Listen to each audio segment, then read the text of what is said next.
Sejam todos muito bem-vindos a mais um episódio do podcast Opinião Segura, uma iniciativa do canal Última Ratio, que só no Instagram já contei com mais de 112 mil seguidores.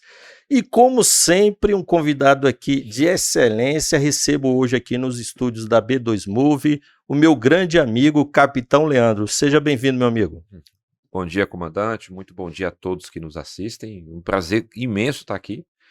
E eu tenho acompanhado as entrevistas que são feitas, as conversas, né, os bate-papo, e são muito produtivos. Aí eu fico pensando, né, o que eu estou fazendo aqui? O que a gente pode agregar? Mas eu venho com uma humildade muito grande e agradecido de verdade pelo convite. Espero que a gente tenha um dia de muita conversa, muita coisa boa para passar para as pessoas hoje. Que isso, meu amigo, você é uma referência, um grande capitão, né? Eu acompanho, fui meu aluno, né, na academia de polícia, inclusive ali em sala de aula a gente já nota, né, alguns cadetes ali que começam a se destacar e você é um deles, viu? E não é à toa que você está aqui, uma grande referência para os nossos oficiais, sempre ocupou funções muito importantes e a gente vai poder aqui conhecer um pouco mais da vida pessoal e profissional do Capitão Leandro. Eu não vou adiantar aqui, mas ele exerce, além, né, da atividade policial militar, uma função muito atípica, né, para o policial. Eu não vou falar aqui, não vou adiantar, e espero que você fique aí ligado aqui no nosso podcast, porque ele vai dizer daqui a pouquinho, vai poder falar um pouco dessa atividade que ele exerce, extra corporis. Leandro, eu gosto de perguntar sempre para os nossos companheiros de farda que aqui chegam, e aí aproveito para lembrar que estamos aqui falando como pessoa física e não como pessoa jurídica, não falamos em nome da nossa querida Polícia Militar do Distrito Federal, falamos aqui como dois colegas, né, num bate-papo entre amigos, para falar sobre questões que nos interessam, né, Leandro? E aí eu pergunto para você, meu velho, o que fez você querer ingressar nas fileiras da nossa gloriosa Polícia Militar do Distrito Federal? Bom, essa história ela remete ao meu início na atividade esportiva, né? Porque eu não tinha pretensão nenhuma de me tornar policial. Na verdade, nem sabia direito o que a polícia fazia, só via reportagem na época. E durante meus treinos de karatê e kickbox, que era a minha origem, né, na atividade esportiva, o meu professor, ele ingressou no curso de formação de soldados em 99, lá no quartel do Gama. Tinha o curso no antigo Cefap, né? E tinha uma turma com 4 ou 5 pelotões no Gama. Exato. E ele fez o curso. E ele passava muita coisa do que ele pegou no curso para o treinamento. E na arte marcial, especialmente no karatê, existe uma disciplina muito forte, muito grande. Então, foi ministrando instrução, as nossas aulas de arte marcial, de luta, eu ia competir, aquela coisa toda. E em determinado momento ele falou para mim, olha, abriu o concurso, você não quer fazer não? Isso em 2001. Eu tinha 18 anos na época, tinha acabado de fazer o alistamento para o serviço militar, estava para ingressar na aeronáutica, já com o nome na lista, para entrar mesmo, para incorporar e fazer o período obrigatório. Até que, faltando 40 minutos para encerrar o prazo de inscrição, eu fui lá, escrevi, paguei a taxa de R$ 40 na época. E dia 4 de novembro de 2001 foi feita a prova escrita e logo em seguida as fases sequenciais e entrei na Polícia Militar em 2003, no dia 1º de abril de 2003. Na verdade, dia 31 de março, só que engolir essa data para não ter que pagar exercício findo, né? Então a data de praça ela é considerada como 1º de abril de 2003, foi uma terça-feira. E lá se vão quase 21 anos de serviço. Eu passei 9 anos e meio como praça. Em 2012 eu entrei no CFO, na 20ª turma. Formei em 2014. E agora já estou com 2 anos de capitão. E, se Deus quiser, no próximo ano eu ingressando no CAO para fazer a continuidade da carreira, né? Meu professor ainda é policial na ativa, hoje ele é subtenente. É uma pessoa que eu nem consigo chamá-lo, pelo tamanho respeito que eu tenho por ele, chamá-lo pelo nome de guerra. E sempre que eu falo com ele, eu chamo ele de professor, por ele ser de fato um professor, uma pessoa que me ensinou muito e me ensina até hoje. É interessante, Leandro, a gente perceber, né, através da sua fala, o como as artes marciais, né, como o esporte, ele determina muito aquilo que o indivíduo é e vai ser, né? É muito interessante, dificilmente você vai conviver com uma pessoa que pratica esportes, né, que pratica uma arte marcial, que não tem uma visão um pouco diferenciada em relação à vida, né? A questão da disciplina, do rigor dos treinamentos, né? Da ética. E a gente percebe que hoje a atividade policial ela necessita muito daquilo que de bom o esporte traz, né? E especificamente as artes marciais em virtude das diversas situações que o policial se vê envolvido, né? A gente mesmo no Instagram Ultima Ratio, e obviamente sempre com o intuito, né, não de obter like, mas no intuito de deixar claro para o nosso público, que em sua maioria é policial, os perigos que existem quando você não se dedica, quando você não treina, né, e se prepara para uma abordagem, né? Até a questão da própria base que o policial tem no momento de abordagem define muito a forma com que ele se impõe numa ocorrência, e a gente percebe em várias ocorrências uma falha nessa questão da defesa pessoal. É lógico que o policial militar hoje, o policial de maneira geral, além do serviço ordinário, tem um serviço extraordinário, tem o serviço voluntário, então ele tem pouco tempo para treinar, para se qualificar, né? E isso, o reflexo é na rua, né? Numa ocorrência em que a gente, um ou dois policiais poderiam intervir numa situação, né? Numa abordagem, às vezes num momento de resistência, e a gente infelizmente percebe hoje, nas ocorrências muito conturbadas, né? O cidadão parente, vizinho, amigo, querendo intervir na ocorrência, e às vezes você precisa de 3, 4, 5 policiais para realizar a detenção de apenas um indivíduo, né? Nesse ponto, a parte inicial, quando a gente fala de defesa pessoal, de arte marcial propriamente dita, foi meu início, eu tinha 9, quase 10 anos, né? 2 semanas antes de completar 10 anos de idade, eu comecei a fazer o karatê, e foi lá onde eu aprendi a respeitar certas coisas que até então para mim não eram muito vivas.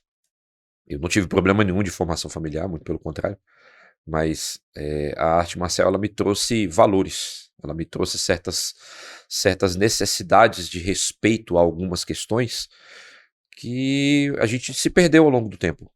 Hoje não se respeita um professor, não se respeita os mais velhos, não se respeita os pais, se questiona tudo, tudo tem que ser do meu jeito, tem que ser do meu modo, tem que ser na hora que eu quero, e não é bem assim que funciona. A gente aprende, e eu destaco isso, que a arte marcial, e especificamente os treinamentos do karatê, lá se vão 30 anos, ele traz um respeito àquilo que deve ser respeitado, que é a verdade, a confiança, a lealdade, a integridade. O karatê trabalha muito com valores como integridade, porque você não pode, e no meu caso específico, eu adquiri a faixa preta em 98, e ostentar uma faixa preta na cintura, eu estou um pouco longe dessa realidade porque eu não tenho essa rotina de treinamento que eu tinha antes. Mas ostentar uma faixa preta não é apenas você ser um autograduado, um professor para poder ministrar para outras pessoas. Você inevitavelmente se torna um exemplo. Então a faixa preta, ela na verdade é um código de conduta. Você tem parâmetros morais que você tem que seguir, parâmetros éticos, parâmetros legais, que a gente não pode simplesmente deixar de lado pelo simples fato da gente ser graduado ou ser referência a alguma coisa. Na verdade, aquilo traz para nós uma responsabilidade. E trazendo isso para a atividade policial, inclusive trabalho com isso dentro da instituição, a gente percebendo essa demanda de treinamento, essa demanda de uma melhor capacitação, foi criado, né, existe um núcleo que mexe especificamente com defesa pessoal policial militar, voltado para a resolução de ocorrências, e na semana passada nós tivemos, apenas como exemplo, né, entre tantos outros, a prova prática do 17º curso tático operacional que está em andamento. Ele vai terminar agora a formatura dia 14, e a prova prática ela é bem pesada, com os próprios instrutores trabalhando na função de abordados, onde os alunos são instigados a resolver demandas que eles têm como perspectiva de encontrar na rua.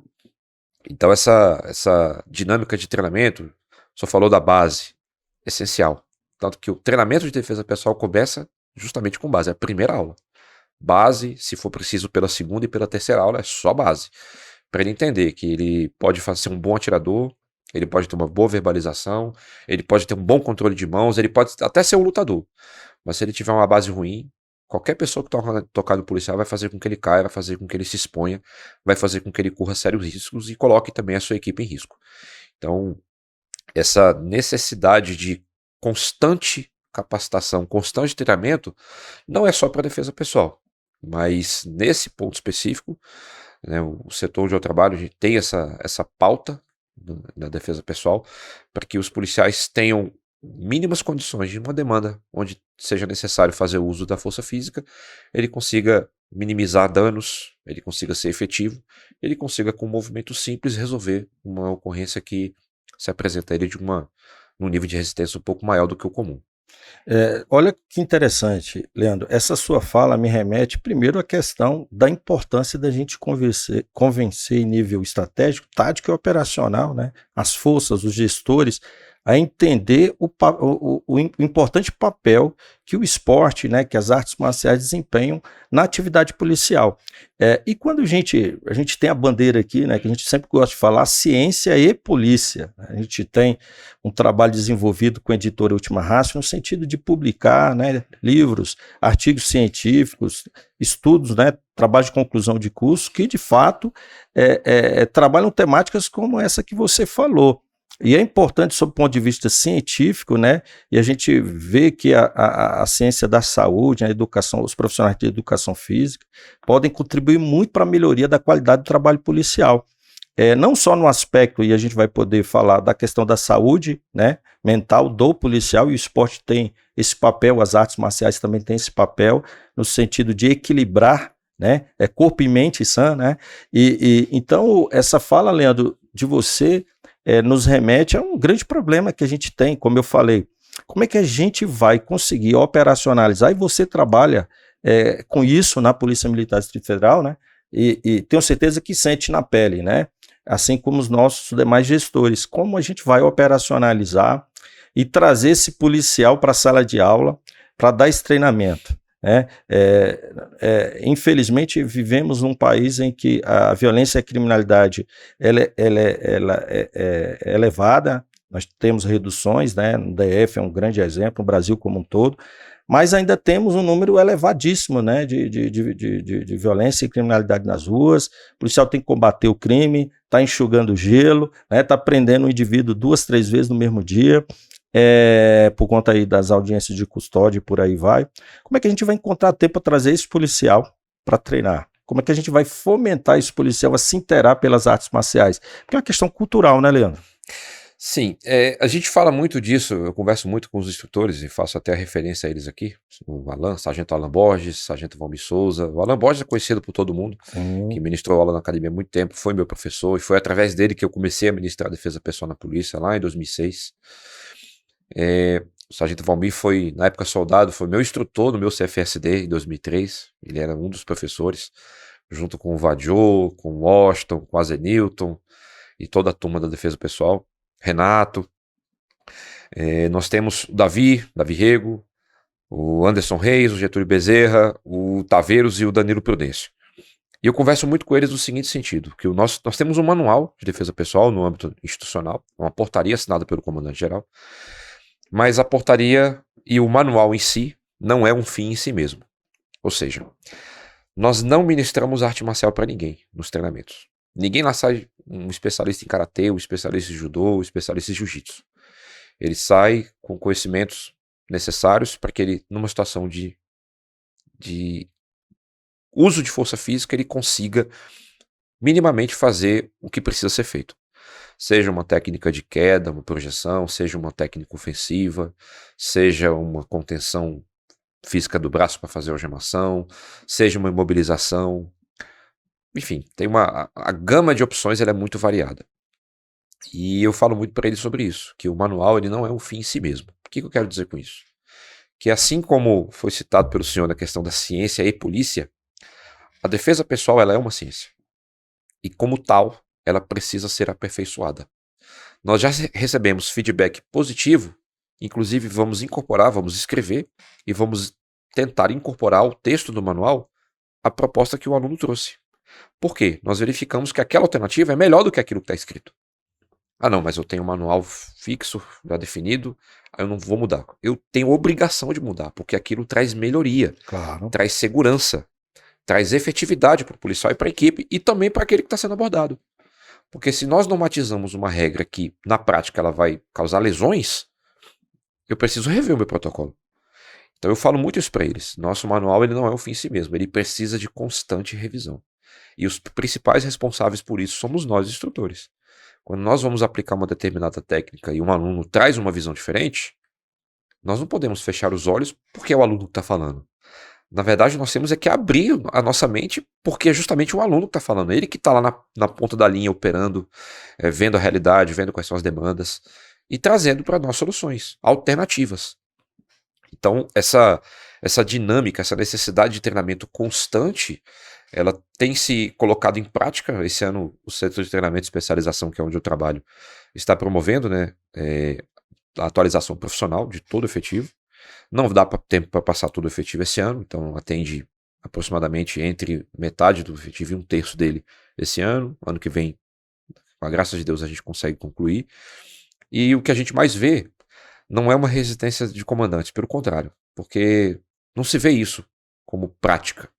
O comandante, ele apresenta o efetivo dele, 20 policiais, 30 policiais, 40 policiais, mas o policial que chega de repente no período em que ele estaria na folga dele, estaria fazendo alguma outra atividade, ele chega lá meio resistente, meio desconfiado e sai agradecendo. Falei, poxa, mudou, viu? Mudou e para melhor. E a gente ter esse retorno é muito bom, porque a gente mostra que a gente está no caminho certo, mostra, claro, que nós precisamos sempre buscar evolução, mas mostra que quando a gente entrega para o policial algo parecido com o que ele enfrenta na rua, ele consegue vincular a teoria do protocolo, do manual, a teoria do que é apresentado na fala, com uma contextualização daquilo que ele vivencia na rua, inclusive nos períodos de folga. E isso para a gente tem sido uma coisa sensacional. Nós temos não só a defesa pessoal, lá tem o tiro, tem a abordagem, tem a pilotagem, tem a atualização técnica, que é a parte de legislação, aspecto jurídico da atividade policial, sistema Gênesis, Provide, Lei Maria da Penha, falar sobre abuso de autoridade, entre outras tantas legislações de interesse. Então isso traz para o policial uma maior segurança. Ele saber exatamente que tipo de ocorrência que ele está lidando, ele saber exatamente ou ter noção de como proceder em determinada conduta, como agir frente àquela situação que está sendo apresentada a ele naquela ocorrência. E eu faço aqui uma referência também, né, e infelizmente uma referência negativa, ao Sargento Vieira, que nós infelizmente perdemos em 2015, numa ocorrência lá no Paranoá, um integrante do GTOP, foi atender uma ocorrência de Maria da Penha, onde muitas pessoas pensam, Maria da Penha, eu vou chegar lá, vou encontrar tranquila, né? Ocorrência tranquila. Tranquilo, vou encontrar uma mulher triste, chorando, um marido lá bêbado, e não. A mulher estava gritando, porque os vizinhos ligaram, e o cara estava armado e ninguém sabia. E quando o Vieira entrou pelo corredor, o cara saiu atirando, e o tiro pegou, né, por azar do policial, o tiro pegou na parte onde o colete não protege, que é na lateral do corpo. E infelizmente o Vieira veio a óbito. Em confronto, foi o último policial que nós tivemos em óbito. Né? Nós tivemos outro caso do Renato em acidente, mas o dele não houve confronto propriamente dito, né, um acidente com viatura. Mas 8 anos atrás nós tivemos esse incidente e perdemos um policial para a instituição. Para cada integrante da instituição, nós perdemos um irmão de farda. E a família perdeu seu ente querido. Exato. E nós não podemos tratar essas circunstâncias como casos isolados. Apesar de nós não termos um histórico de óbitos em serviço, de lesões graves em serviço, em confronto, mas se acontece, nós temos que trabalhar contra. Eu me lembro de uma propaganda de uma determinada fabricante de automóveis, onde ela perguntava para uma pessoa qual o número adequado, assim, aceitável de óbitos no trânsito durante o ano. E ele respondeu, acho que umas 80 pessoas. 80? Tudo bem. Aí a pessoa chama no rádio, 80. Aí saía 80 pessoas do núcleo familiar dele, de um corredor. E aí agora, você acha que 80 pessoas é um número aceitável? Ele não, é 0. Então, se nós temos 1, nós temos que trabalhar para ter 0. Se nós temos 0, nós temos que trabalhar para manter o 0. Já que não pode pegar um número negativo, vamos trabalhar para manter o 0. Isso se aplica a tudo. A crimes. Eu tive uma redução de 100%. Saiu de 20 para 10. Ainda tem 10. Ótimo, mas eu ainda tenho 10, então eu tenho que trabalhar para não ter os 10. Então, pensando no policial, nós temos que trabalhar para minimizar esse risco, porque é inerente à própria atividade, a gente não tem como fugir disso. Faz parte, inclusive, do nosso juramento. E esse é o nosso trabalho. É o que a gente trabalha, é o que a gente faz, é o que a gente gosta de fazer. Eu estou numa área que eu sempre tive vontade de trabalhar de maneira efetiva, que é a parte de ensino. Então vai fazer 2 anos lá e eu sou realizado lá no setor onde eu trabalho, até pela equipe que eu tenho. Aí, Leandro, a sua presença no ensino na Polícia Militar já demonstra uma preocupação, uma inteligência muito grande no sentido da gestão de recursos humanos, né? De colocar a pessoa certa no lugar certo, você que é um entusiasta não só da questão das atividades físicas, né? Do esporte, mas também do tiro, a gente vai poder falar um pouquinho também disso. Também foi um dos que estiveram envolvidos na implantação, né, do tempo circunstanciado de ocorrência, do TCO, foi um grande instrutor que nós tivemos. 2014, 2015. Exato. Então isso aí demonstra uma prova inequívoca que a Polícia Militar ela tem feito uma boa gestão dos seus recursos, né?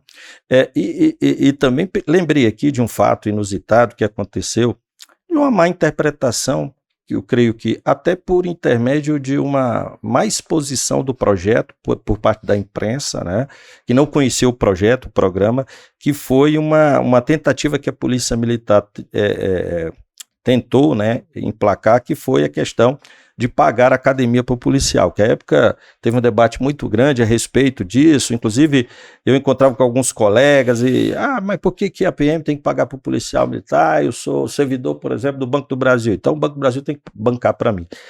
E o meu pensamento é o seguinte, diferente, e aqui não estou desmerecendo, né, a profissão de bancário, mas é muito diferente da profissão de bancário, o policial militar ele está representando o Estado e ele vai se confrontar com situações em que haverá necessidade dele estar fisicamente bem preparado, né? E quando a Polícia Militar ela estudou essa possibilidade de pagar academia, e é lógico que os números revelam, você imagine bancar, né? Criar uma academia, montar uma academia de polícia em cada quartel, e não é só montar, é você manter um efetivo de instrutores, né, de técnicos ali para bancar o funcionamento. Então, se a gente for colocar isso no papel, o gasto seria imensamente superior ao que, pelo menos, o processo, né, a licitação que a Polícia Militar havia feito à época demonstrava que os números iam ser, inclusive, muito menores do que se fosse colocar uma academia, né? Porque a crítica era, já existe, alguns quartéis já têm academia, por que vai fazer isso? E aí você imagina hoje, né, eu, policial militar, eu tenho oportunidade de o Estado bancar esse custo, né, que é um investimento, na verdade, porque não só o policial militar, e aí eu não conheço esse processo em específico, eu não sei se permitir, inclusive, o policial ele praticar uma arte marcial na academia, que seria muito interessante, né, porque são formas de você motivar no horário de folga o policial para que ele faça essa preparação, porque a função exige que ele esteja com peso adequado, que ele esteja bem preparado, para atuar em diversas ocorrências. E quem vai ganhar com isso é a sociedade. Fora a questão da diminuição do absenteísmo policial, né? O policial que pratica uma atividade física, que pratica um esporte, ele vai ficar menos doente, obviamente vai consumir menos recursos da área de saúde. Então, só que a época, né? Como eu disse, a forma com que a imprensa trabalhou isso fez com que a sociedade se movimentasse em desfavor e cobrasse, né? E acabou, eu não sei, e confesso, não sei se engavetaram esse projeto, mas era uma iniciativa interessante e demonstra a preocupação da Polícia Militar com o policial militar, né? Eu vou fazer uma contextualização. Eu não sei se você é contra esse projeto, mas eu gostaria de te ouvir. Eu vou fazer uma contextualização sobre isso, antes de falar especificamente desse assunto, mas contextualizar. E não falamos em nome da Polícia Militar. Não falamos, mas é um projeto que atende a todos nós, né? Eu, o senhor que estamos na ativa, e todos aqueles policiais que hoje trabalham, né, diuturnamente para garantir a segurança das pessoas, né, no seu labor diário. Eu tenho 2 opções enquanto gestor: trabalhar com o problema ou trabalhar na solução dele, na prevenção dele. Então, ou eu busco solução, ou eu busco prevenção. Então, enquanto gestor, se eu tiver que tomar uma decisão, o que é melhor? Eu esperar meu policial ficar doente e tratar a doença? Ou se eu puder trabalhar na prevenção para que ele não fique doente, eu trabalhar na prevenção. E, eventualmente, caso ele fique, eu trabalhar também na solução do problema de saúde.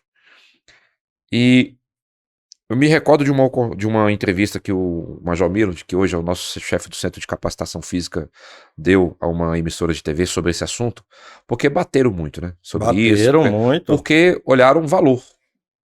E mesmo no valor, cara. Olharam números. Imagina colocar numa academia, você tirar 3, 4 policiais da rua para colocar dentro de uma academia. E aí colocaram, né? Bateram muito em cima do valor. E aí o Major Milo, inclusive um amigo, manda um abraço para ele. A polícia nos traz boas amizades e o Major Milo é uma delas, né? E ele respondendo de forma extremamente técnica, mostrando que não é um gasto, é um investimento. E exatamente o que o senhor falou. Você reduz a possibilidade do policial adoecer, você dá a ele uma melhor qualidade de vida, consequentemente, melhor capacitando ele fisicamente e até psicologicamente para executar o seu trabalho. Tira o policial que hoje não faz nenhuma atividade física e coloca ele numa rotina de treinos com uma certa regularidade. Então nós, não vou dizer resolvemos, mas nós temos 2 vertentes de ação numa única iniciativa, que é a parte de saúde física e também a parte de saúde mental. O quanto que a pessoa que está com o seu psicológico abalado não consegue se levantar para, por exemplo, fazer uma caminhada, ou mesmo pegar o controle da TV.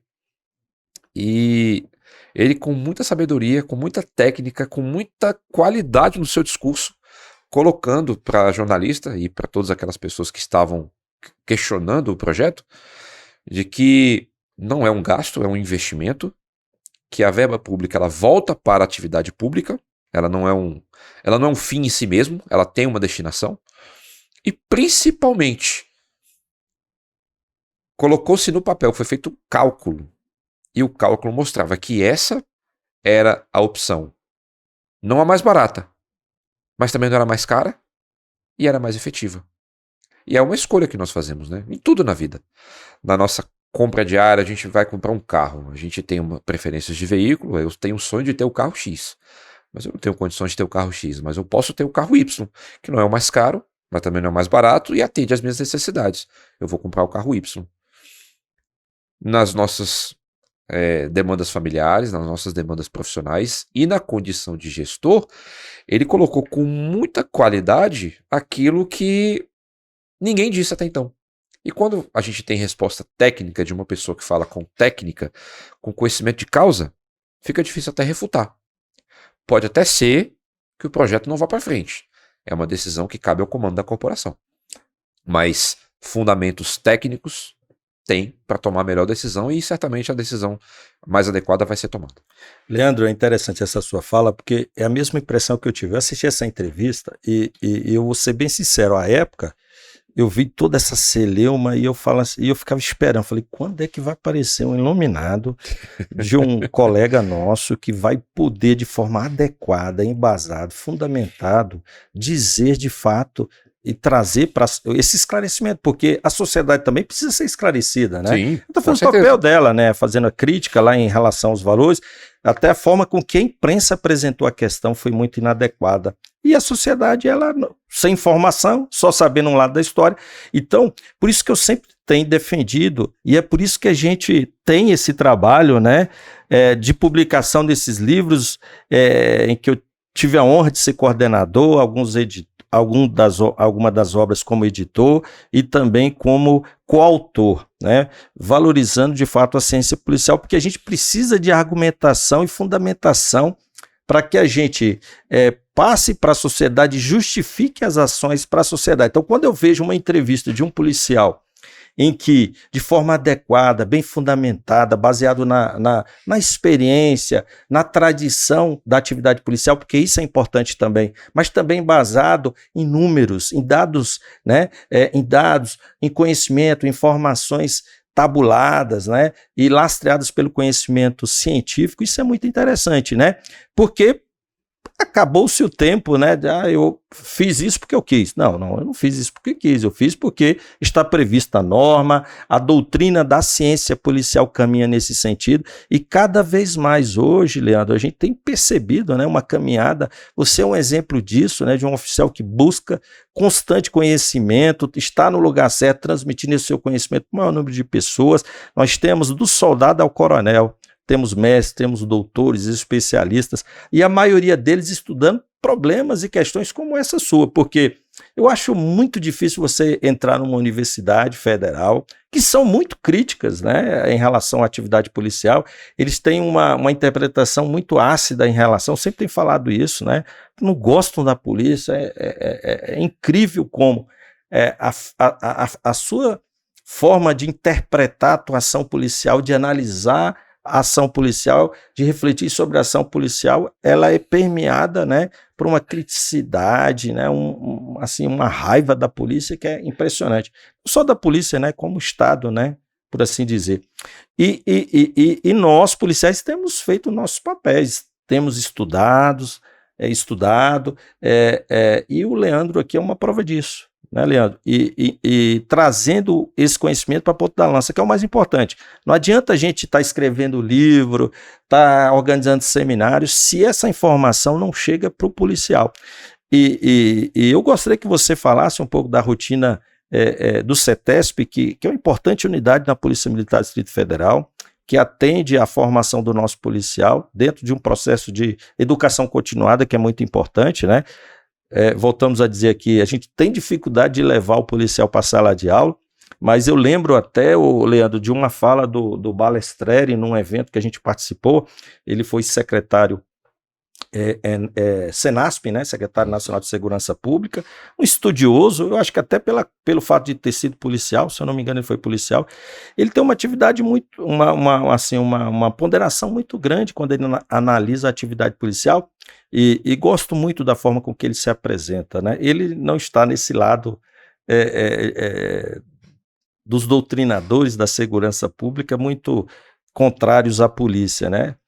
Então, de forma muito esclarecida, ele falou que ele também, como professor, ele percebeu que no Brasil, né, hoje um policial militar, em qualquer lugar do Brasil que você for, ele volta mais ao banco, à sala de aula, do que um professor. Então há muita crítica em relação à formação policial, mas mesmo com essa dificuldade que a gente tem de efetivo, de trazer o policial para a sala de aula, mas ainda a gente percebe que o policial no Brasil ainda está muito em sala de aula, né? É curioso o que o senhor está falando, comandante, porque ontem eu estou fazendo uma pós-graduação em docência do ensino superior. Ele é promovida pelo Instituto, né, Instituto Superior de Ciências Policiais. Estamos na reta final. E exatamente na data de ontem nós fizemos a apresentação de um trabalho, entre tantos outros trabalhos que nós tivemos, sobre formação continuada de professores de história, usando como referência o texto da Maria Abud, e fizemos uma contextualização, falamos sobre a necessidade do professor entender que o aluno tem que ter liberdade de pensamento, liberdade de criar a sua própria versão da história, de fazer a sua livre interpretação. Isso num curso na Polícia Militar. Curso na Polícia Militar. Importante que a sociedade saiba disso. Sim, sim. Nós temos não apenas a graduação, temos a pós-graduação também. Essa é apenas uma delas, né? São 4. Essa é apenas uma delas, docência do ensino superior. A formatura está prevista para o mês entre abril e maio do ano que vem, né? Já estamos em trabalho de TCC também. Polícia Militar, no caso do DF, que é mantenedora do Instituto Superior de Ciências Policiais, tem hoje 2 graduações, eu acho que tem aí mais de 5 pós-graduações, né? Você está fazendo o de docência do ensino superior. Isso. É importante aqui a discussão que foi travada em sala de aula, né? Exato. E o foco do trabalho era a educação continuada do professor de história.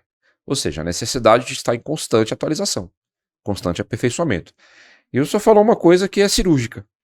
Eu não conheço bem a realidade de professores, de como funciona isso no serviço público em geral, mas a gente vê, e isso foi falado por um dos grupos ontem de outra temática. Qual é a grande dificuldade do ensino público no Brasil? Verba, investimento, dinheiro. E o que nós temos a nível institucional? A possibilidade de, sem custo, sem ter que fazer um investimento a mais, capacitar o policial em diversas áreas. No caso específico do CETESP, o policial vai lá, passa 2 dias. Ele faz abordagem, ele faz defesa pessoal, ele faz pilotagem e ele faz a prática de tiro. Inclusive, por normativa interna, a munição que é utilizada como munição de uso de serviço, ela pode ser usada em treinamento. Ela ainda não foi operacionalizada dessa forma porque não houve necessidade. Utiliza-se munição treina. Mas a munição original, padrão de serviço, né, padrão de defesa, digamos assim, ela pode ser usada no treinamento e isso faz a devida substituição pelo centro de material bélico. Mas nós temos essa possibilidade de trazer o policial, e aí esse ano nós tivemos 2 cursos de altos estudos e aperfeiçoamento, 2 CAEP, vamos ter agora o 3º. Muitos desses policiais que fizeram o CAEP passaram pela atualização, então eles estiveram na unidade, lá dentro da diretoria, da especialização e aperfeiçoamento, por 2 oportunidades, uma presencial por 30 dias, 30, 40 dias, para fazer a sua demanda presencial e as demandas que ele faz na atualização. Então, eu acabei encontrando com o mesmo policial 2, 3 vezes durante o ano, somente para treinamento.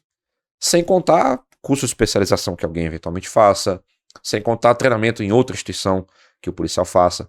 Então, essa demanda de instrução, de capacitação, de aperfeiçoamento, ela é uma constante não apenas para os cursos de carreira que nós temos, mas também para a continuidade com qualidade do serviço policial que é prestado todos os dias.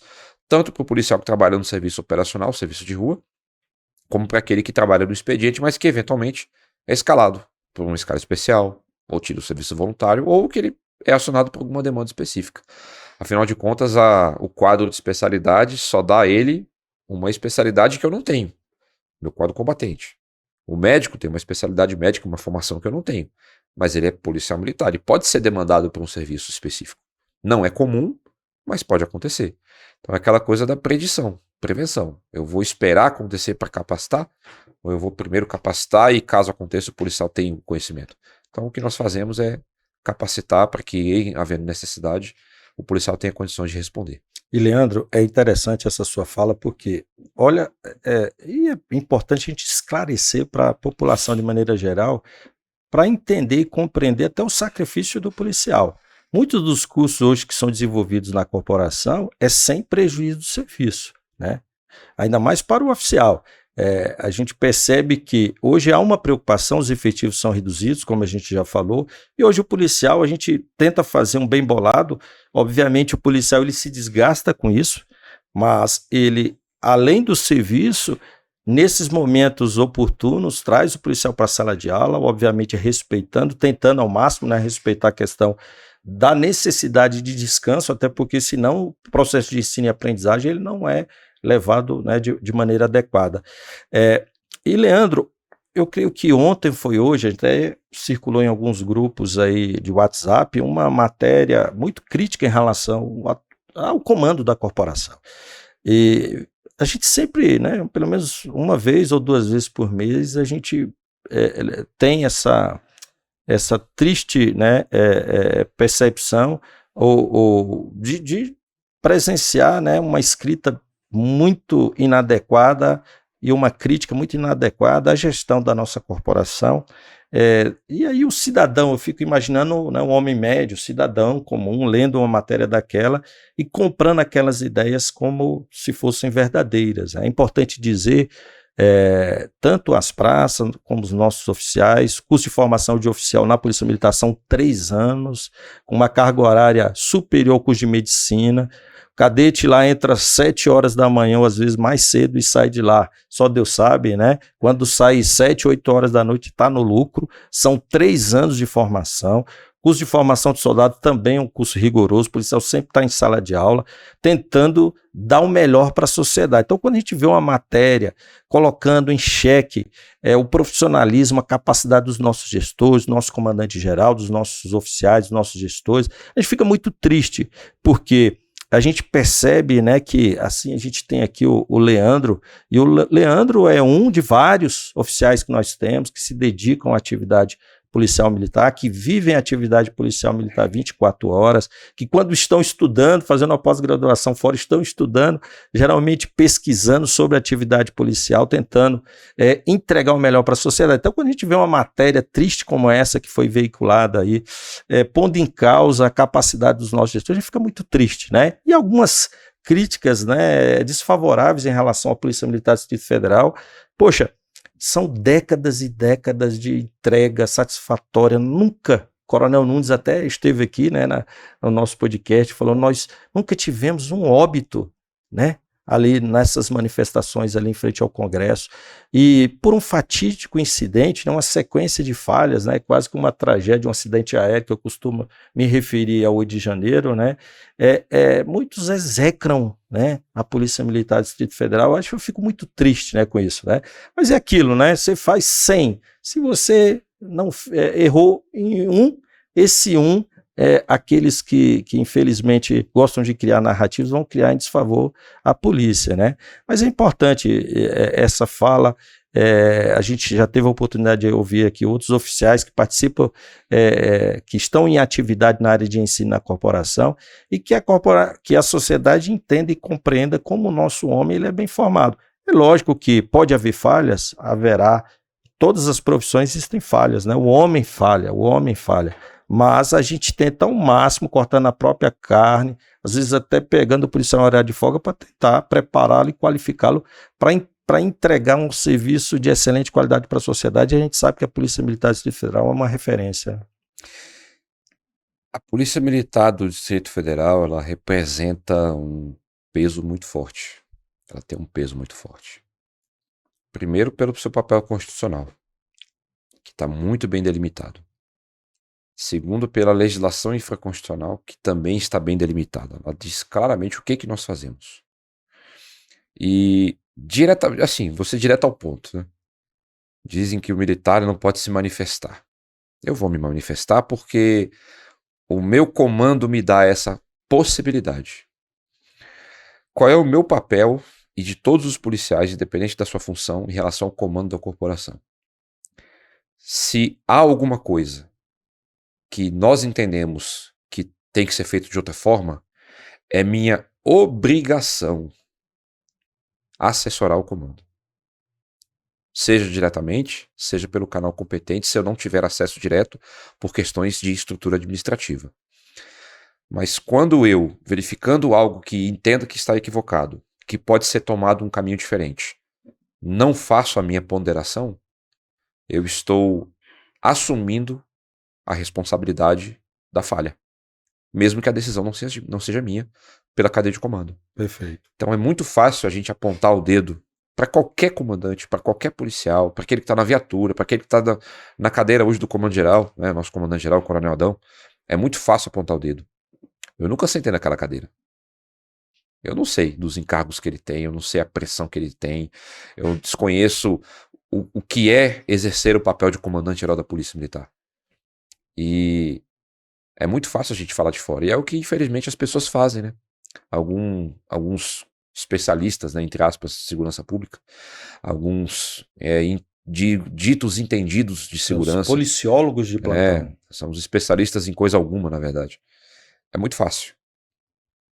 Nós somos os primeiros responsáveis por fazer o nosso meia-culpa, de entender onde nós cometemos equívocos e melhorar, aperfeiçoar os processos para que eles nunca mais ocorram. Mas aí eu falo por mim, meu papel institucional é, naquilo que me cabe, assessorar o comandante. Seja o meu comandante direto, seja o escalão superior, se for autorizado a fazer esse contato direto, seja o alto comando da corporação. Quando eu não falo, quando eu não pontuo, quando eu não faço internamente, não faço aquela parte, eu vou fazer uma parte sobre esse incidente, porque isso pode gerar um problema. Quando eu não faço isso e o problema acontece, qual que é a minha parcela de responsabilidade? Ninguém olha para mim, mas a minha consciência vai pesar. Ainda que toda a bronca caia nas costas do comandante, mas a minha consciência vai pesar. E isso não é bom. Porque se no futuro chegar a minha vez de sentar lá e ocupar essa cadeira, isso vai pesar. Poxa, pisei na bola lá atrás e o comandante da época não podia passar por isso. Devia ter falado determinada coisa, devia ter orientado nesse sentido, não falei por medo, por achar que não ia dar certo e, na verdade, eu estou me escondendo atrás da minha função de assessorar. Porque essa é a minha função, assessorar. Na operação, minha função é treinar, é praticar, é executar. Mas na função de hoje capitão, é assessorar. Eu tenho esse papel, essa é a minha responsabilidade. E apontar o dedo é muito fácil. Muito fácil, muito fácil. A gente não vê o policial apontar o dedo. O policial se entristece com muita coisa, o policial ele é de carne e osso, ele sofre, ele tem medo, ele tem problemas, ele tem questões pessoais, Mas quando se olha para a instituição, a gente percebe que ela é que nos dá o suporte e que nós somos o seu principal material. Então, quando a gente valida a opinião que o policial dá, e o grande exemplo que eu dei aqui foi do aluno na defesa pessoal. Ele vai deixar de falar porque ele é aluno, porque ele tem medo do instrutor pegar um pouco mais pesado com ele na instrução? Pelo contrário. É obrigação dele, inclusive, vendo que algo pode ser feito de maneira mais efetiva, com redução de riscos, redução de danos, trazer a alternativa. A alternativa dele foi tão boa que nós começamos a escrever para propor alteração na portaria. Então, apontar o dedo é muito fácil. E, Leandro, eu conclamo a sociedade do Distrito Federal, conclamo mesmo. Defenda a sua PMDF, defenda a sua Polícia Militar do Distrito Federal, uma polícia que é considerada pelas polícias dos demais estados como uma referência. Baixíssimo, quase inexistente índice de letalidade policial. E grandes números na redução da violência e da criminalidade. E não apenas nessa parte de estatísticas, mas em cursos. Exato. Tantas e tantas pessoas de outros estados, de outras instituições, inclusive de outras instituições que não são polícia militar, que vêm a nossa instituição fazer cursos. Nós estamos agora... Inclusive fora do Brasil, né? Fora do Brasil. Nós tivemos uma delegação lá do CETESP, né, chefiada pelo capitão Jonatas, que é o chefe da pilotagem. Eles foram à República Dominicana ministrar uma instrução de pilotagem de 2 rodas. Há um projeto para fazer a pilotagem 4 rodas. E começou agora o curso de pilotagem. Na sexta-feira tivemos aula inaugural. Nós temos 5 integrantes de outras instituições. Polícia Rodoviária Federal, Polícia Penal, Agente de Segurança do TJ. Temos um policial militar do Estado de Minas Gerais. Então as pessoas vêm aqui fazer cursos nossos porque conhece a qualidade e tantos outros, curso de Patamo que está em andamento, curso de choque que terminou tem aproximadamente 30 dias, o curso de operações especiais que está em andamento, o curso de negociador, tripulante operacional, entre tantos outros. Eu sou oriundo do curso de instrutor de tiro em 2015. No meu curso tivemos um policial da Câmara dos Deputados, o Brandão. Nas outras edições tivemos integrantes de outras instituições. O curso de instrutor de tiro é uma referência no Brasil para outras instituições. Então, nós temos muito a oferecer, não apenas ao profissional de segurança pública, mas principalmente ao nosso cliente. Então, atenção, ao destinatário o final. Morador do DF do entorno, né? Assim como a gente se orgulha da nossa faixa, se orgulha da sua querida Polícia Militar do Distrito Federal, né? Que é muito mais do que segurança, né? O lema que diz muito sobre o que é a nossa instituição. Então vamos defender a nossa instituição, né? A Polícia Militar, que é de todos nós. Até porque quando a gente não está fardado e trabalhando, né? Em horário de folga, a gente é cliente da Polícia Militar do Distrito Federal. Leandro, você falou aí da questão de tiro, eu queria explorar também, você é instrutor de tiro, inclusive faz parte, né? Da direção de uma associação, né, de treinamento, né, muito interessante. Então, e a gente vai de um lado para o outro, né? A gente vê a necessidade do treinamento, da qualificação do policial dentro daquilo que a gente chama de uso progressivo ou moderado da força, né? Se utilizando do próprio corpo para fazer uma defesa, para tentar impedir o avanço, uma agressão a si ou a terceiro. E é lógico, né? E até a expressão que eu gosto muito. A última razão da atividade policial, né, é quando o policial, dentro da sua análise que é feita em segundos, resolve efetuar um disparo de arma de fogo, né? Então são segundos, inclusive está bombando aí nas redes sociais, a gente publicou também no nosso Instagram, uma iniciativa muito interessante de uma guarda municipal de, não sei se é de Vila Velha, no Espírito Santo, numa demonstração, né, acho que num shopping, colocou 3 réplicas de armas ali, e aí pergunta ao cidadão qual é que ele imagina que seja uma arma real, e todos erram porque as 3 são simulacros, né? E a fala desse policial, desse guarda municipal, é muito interessante no sentido de dizer que em segundos, né, num lugar controlado, eles não conseguem identificar. Lógico que o policial, há necessidade dele ter um conhecimento mais aprofundado, mas imagine numa distância considerável à noite, em segundos, o indivíduo portando, né, um simulacro daquele, ou um objeto, né, ou fazendo menção de retirar o armamento, né, da sua vestimenta. O policial, em segundos, ele tem que agir. E nessa situação, ele vai, obviamente, fazer uso da sua arma de fogo, né? Então, gostaria que você falasse um pouco também dessa sua experiência, o trabalho que você tem desempenhado na Polícia Militar também nesse fronte, né? É outro fronte que você tem, né? Eu digo que o tiro é minha paixão, né, na polícia. Meu motivo de parar e falar, opa, temos instrução de tiro. E o que eu gosto muito da instrução de tiro, eu sou oriundo do segundo curso de instrutor de tiro que a polícia fez, em 2015. E de lá para cá nós tivemos mais 3 edições, encerramos o 5º sítio ano passado. E o que eu gosto muito de trabalhar com tiro, primeiro que é o básico do tiro, fundamentos. Eu gosto muito de trabalhar com que o aluno perceba onde que ele está cometendo o equívoco, para que ele entenda o procedimento, para que ele faça por si, né? Ele se auto-instrua. Eu não acho que na instrução de tiro nós temos que ensinar e entregar o peixe. A gente ensina o aluno a pescar. A gente dá a vara e ensina ele a pescar.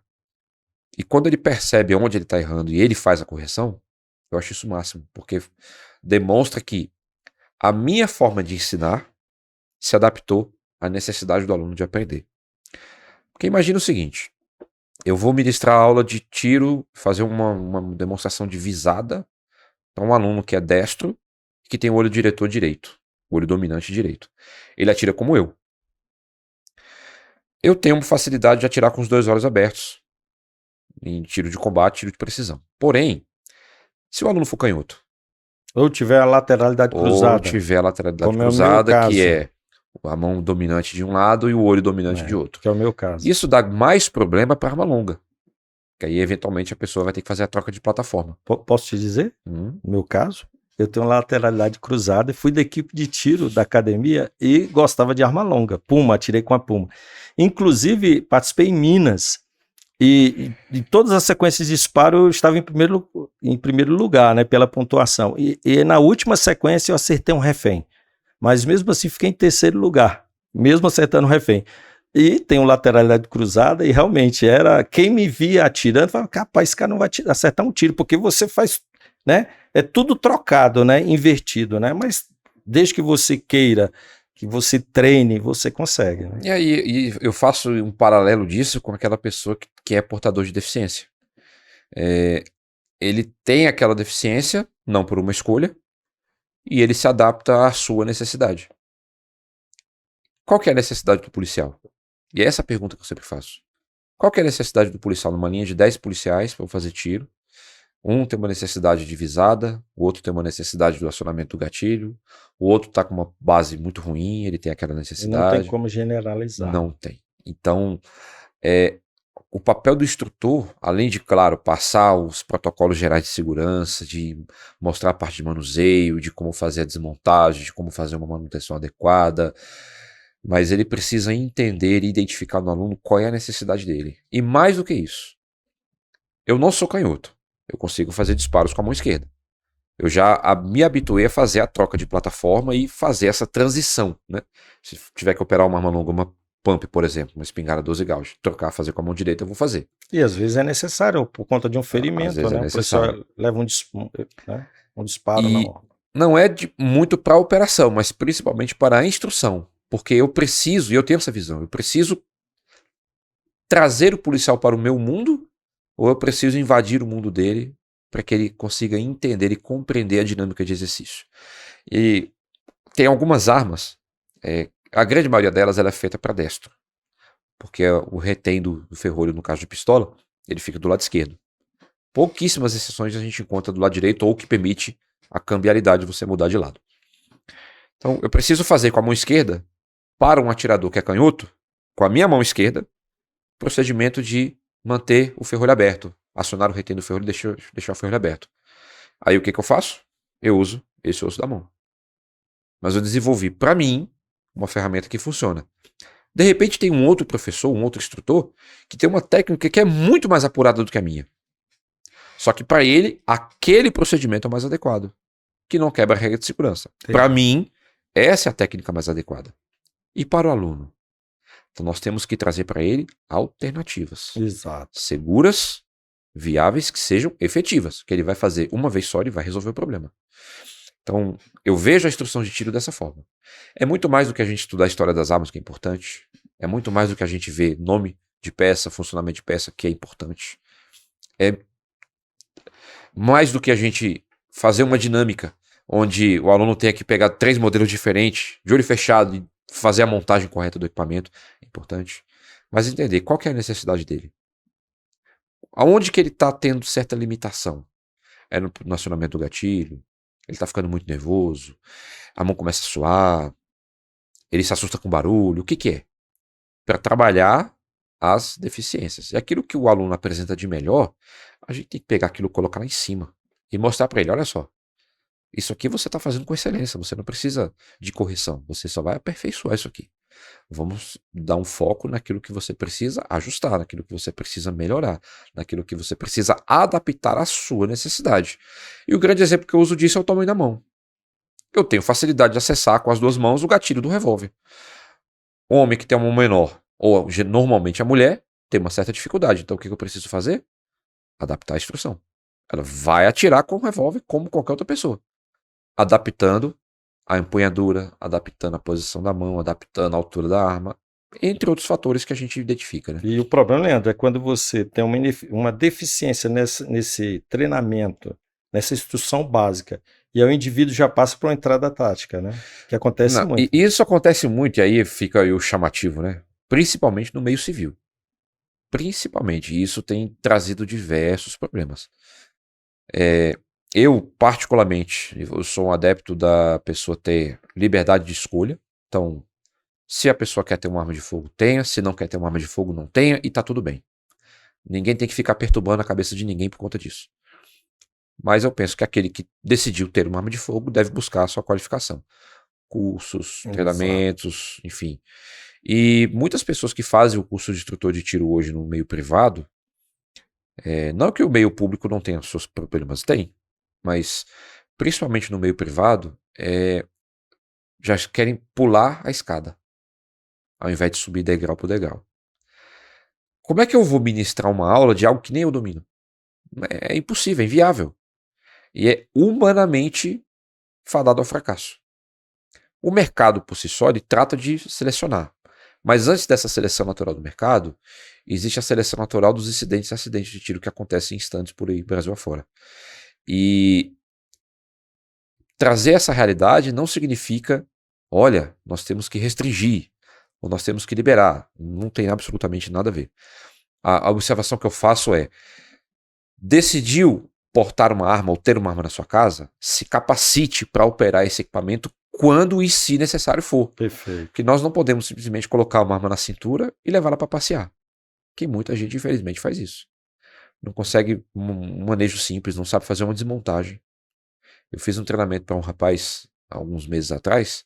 Ele tinha 2 armas de fogo. Ele não sabia desmontar as próprias armas. E eu falei, como é que você faz manutenção? Eu nunca fiz. E, poxa, isso tá errado, tá errado. Isso acontece muito, infelizmente. Acontece muito. E aí, nesse meio, eu passei a ter mais contato com esse meio em virtude do credenciamento de instrutor de tiro que eu fiz pela Polícia Federal em 2016. Eu renovei ele ano passado. O instrutor de armamento e tiro credenciado, ele emite laudo de capacidade técnica para a pessoa que quer tirar a posse de arma, para quem quer tirar o certificado de registro junto ao Exército, um atirador, caçador, colecionador, ou para a pessoa que já tem uma posse de arma e quer tentar o porte de arma. Então existe a aplicação de um teste, definido por uma instrução normativa da Polícia Federal, e por meio desse mundo eu acabei tendo contato com a segurança privada também. Ministro aula desde 2016, não só de tiro, entre outras disciplinas, mas o tiro é o que me brilha os olhos, né? E quando se fala de autoproteção, a gente não pode negligenciar. O senhor comandante, quando saiu de casa hoje, trancou a porta? Óbvio. Quando estacionou o carro, não fechou o carro, não acionou o alarme? Deus fala, faça da tua parte que eu te ajudarei. Exatamente. Então, tantas medidas do dia a dia que a gente adota, por que a gente é tão negligente quando se trata de autoproteção, especialmente no procedimento com arma de fogo? Perfeito. Nós não podemos ser negligentes. Vou assumir uma viatura, eu vou ter a oportunidade de ministrar uma palestra para o curso de pilotagem na semana que vem, e vou falar sobre justamente a predição do erro e o comportamento humano na condução da viatura, né? Condução veicular em geral e especificamente a condução da viatura. O quanto que nós contribuímos para que o incidente ocorra. Aquelas nossas falhas imperceptíveis, involuntárias, que a gente comete e que no fim das contas geram um problema. Isso vale para tudo, para finança. A pessoa ganha 10, vai gastar quanto por mês? Ela tem um norte. Então, na instrução de tiro, eu trabalho muito com essa predição. Olha, o que nós podemos fazer para evitar o incidente? Quais são as medidas adicionais que a gente tem para poder evitar o incidente, o acidente de tiro? E em cima disso eu trabalho com princípios que a aviação me ensina. Eu gosto muito da aviação, não sou piloto, eu sou um entusiasta disso. Se pudesse, tivesse tempo e condições de investir, eu investiria num curso de piloto privado, para entender que a redundância que a aviação trabalha faz com que a gente tenha a necessidade de ampliar isso para várias áreas. E o mundo do tiro não está longe disso. Ele está, na verdade, eu vejo que ele se encaixa perfeitamente. E trazer isso para a atividade policial é mostrar para o policial, olha, você é um especialista. Só pelo fato de você ser formado na atividade e passar por uma prova de tiro, você é um especialista. E por conta disso, você não pode se dar o luxo de cometer certos erros de procedimento, porque isso pode custar a vida de alguém. Leandro, eu acho que os nossos ouvintes aqui, eu acho que com certeza chegaram à conclusão que a Polícia Militar ganha muito tendo você no CETESP, né? Dada a amplitude, e é porque aqui, infelizmente, o tempo não dá para a gente tratar de tudo. A gente até gostaria de falar um pouco sobre termo circunstanciado de ocorrência, que é uma área também que você milita, né? Mas a gente vai ter oportunidade. Mas assim, já caminhando para a parte final do nosso podcast, e a gente deixou a nossa audiência aí curiosa em saber qual é a outra atividade. Rapaz, eu acho que o pessoal também está perguntando, o que esse indivíduo faz em horário de folga? Será que ele dorme de quê? De 2 às 6? O que você faz aí? Qual é a outra atividade curiosa que você exerce aí no seu momento de folga, que deve ser muito reduzido, né? Na verdade, é um momento de folga que também se transforma em uma outra atividade profissional, né? Se transforma, e eu comecei com essa outra atividade em 2004. Foi pelo futsal. Eu fiz o curso de formação de árbitro de futsal, oficial de arbitragem, em 2004. Trabalho até hoje, né, com futsal. E desde 2015, de maneira oficial, porque foi feito quando eu terminei o curso, né? Eu também sou árbitro de futebol de campo, hoje com o escudo CBF, né, árbitro pela CBF, e pelo futsal eu estou atualmente na Liga Nacional de Futsal. Inclusive recebi agora de manhã, né, surpresa, uma escala para um jogo dia 12, lá no ginásio Veracruz, no setor militar urbano, um jogo da Liga, Brasília contra o Jaraguá. O Jaraguá é um dos grandes times da Liga, né, conhecido no Brasil todo, e o Brasília é o nosso time local, né, o time da casa. Estou escalado para esse jogo, dia 12, às 19 horas. E é essa minha atividade hoje, que demanda o maior tempo no período de folga, que é a arbitragem. Não só com jogos, porque não é fácil a gente chegar num jogo e bancar, por exemplo, num jogo de campo, 90 minutos. Para acompanhar uma jogada, para tomar decisão, a gente precisa estar com a cabeça boa, estar com o físico bom, tem que estar em dia. Então tem que estar treinando, tem que estar se capacitando. Não é só, tô escalado no fim de semana, vou lá no fim de semana e apito o jogo. Tem toda uma preparação por trás, tem todo um cuidado por trás, tem todo um pré-jogo, todo um condicionamento físico e mental para que a gente consiga fazer um trabalho de excelência. É como os nossos instrutores dizem, né? Inclusive o Lopo, ele, primeiro sargento da reserva, ele trabalhava no Centro de Capacitação Física, instrutor FIFA nosso aqui de Brasília, ele fala, você tem que terminar o jogo estafado, exausto. Entregar tudo para você se preparar para o próximo. E não se guardar no jogo para se preparar para o próximo. E é o trabalho que eu faço hoje. Eu sou árbitro de futebol e futsal. Né? Rapaz, então a torcida aí tem que ter cuidado quando for xingar tua mãe, né? Porque o cara é bom atirador, faixa preta em karatê, policial. Rapaz, o povo não pode xingar a mãe desse juiz não, viu? Mas o cara é temperado, é calmo, é equilibrado, né? Mas mesmo assim não xinga a mãe dele. Essa parte a gente lida bem. A gente sabe como é que é os ânimos dos torcedores, a gente entende. A regra tá lá para ser aplicada principalmente para jogador, para comissão técnica. E, enfim, a gente lida bem com isso, é bem tranquilo. Moderação, né? Equilíbrio é a palavra. É importante, né? Leandro, gostaria aqui de continuar o nosso bate-papo, mas felizmente o tempo é curto. Mas eu gostaria de agradecer imensamente a sua presença aqui no nosso podcast, não só, né, os integrantes da corporação, que já o conhecia, né, mas tiveram a oportunidade de conhecer um pouco mais, mas também nossos seguidores, que não são policiais militares, para perceber a excelência, né, que é o capitão Leandro. Lembrando que tem vários capitães Leandros, né, na nossa corporação, volto a dizer, né? Porque é importante que a população saiba, e a gente tem esse espaço aqui justamente para que a população conheça, né, os grandes talentos que temos, que a gente tem na nossa gloriosa Polícia Militar do Distrito Federal. Muito obrigado, meu velho. Eu que agradeço, comandante. Faço um convite, se me permite. Eu tenho um perfil no Instagram, AMT Brasil, Alfa Mike Tango Brasil, para quem conhece o alfabeto fonético. Eu falo um pouquinho sobre tiro, sobre legislação, sobre CAC, sobre sobrevivência, coisa básica, sem muita... É um canal, um perfil que não tem tanto seguidor, mas eu também já tenho um tempinho que eu não posto lá, vou voltar a postar coisas interessantes. Faço esse chamado para as pessoas conhecerem o conteúdo, se gostarem, compartilharem com seus amigos, seguir o nosso perfil.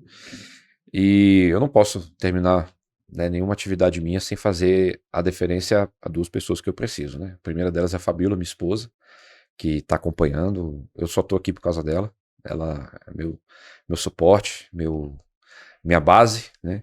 E minha princesa Olivia, que hoje, dia 6, está fazendo 3 aninhos. Olha, 3 aninhos, né? Eu também tô com ela de 2, né? Eita, rapaz, é ralado, então, né? Beijo. Mas é uma bênção, né? Amo vocês, né? Tudo que a gente faz tem uma razão de ser, por quem a gente faz, por vocês que eu faço isso. E agradeço o convite, me coloco à disposição. E é sempre um prazer poder falar de polícia para polícia e da vida para amigos e para pessoas que pensam como nós, e também para aqueles que pensam diferente, mas que podem compartilhar conosco do seu conhecimento para que a gente possa caminhar e evoluir enquanto ser humano. Muito obrigado pela oportunidade, um grande abraço a todos e estamos a postos, né? A pé e a ordem. Perfeito, meu amigo, muito obrigado.